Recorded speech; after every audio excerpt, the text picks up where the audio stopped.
काल रात्रीपासून नाशिक शहर आणि त्याचप्रमाणे धरण पाणलोट क्षेत्रात सुरू असलेल्या संततधार पावसामुळे नाशिकच्या गंगापूर धरणातनं सध्याच्या स्थितीला 1,500 क्युसेक पाण्याचा विसर्ग सुरू करण्यात आलेला आहे। खरं तर राज्यातल्या मोठ्या शहरांमध्ये पावसानं धुमाकूळ घातलेला असताना नाशिकमध्ये मात्र काल संध्याकाळपर्यंत पावसाचा पत्ता नव्हता। रात्री उशिरापासून पावसानं पुन्हा एकदा नाशिकमध्ये जोर धरलेला आहे। खास करून धरण पाणलोट क्षेत्रामध्ये पावसानं चांगला जोर पकडल्यामुळे एकमेव राज्यातलं मातीचं धरण असलेल्या गंगापूर धरणात पाण्याची पातळी स्थिर ठेवण्यासाठी आता पाण्याचा विसर्ग सुरू करण्यात आलेला आहे। सकाळच्या सुमारास 500 क्युसेक पाण्याचा विसर्ग सुरू करण्यात आला होता आणि त्यानंतर आता जवळपास 1,500 एवढ्या क्युसेक्सनं पाण्याचा विसर्ग सुरू करण्यात आलेला आहे।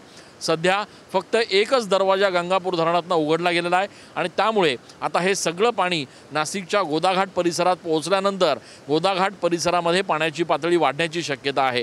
परिणामी आजचा जो आठवडे बाजार बुधवारचा असतो तो देखील या ठिकाणी रद्द करण्याच्या सूचना प्रशासनाने दिलेल्या आहेत। यासोबतच गोदाघाट परिसरात दुकानदार असतील किंवा इथले रहिवासी असतील यांनी सतर्क राहण्याची एक सूचना देखील प्रशासनाच्या वतीने देण्यात आलेली आहे। कॅमेरा पर्सन आकाश येवलेसह मी चंदन पूजा अधिकारी TV9 मराठी।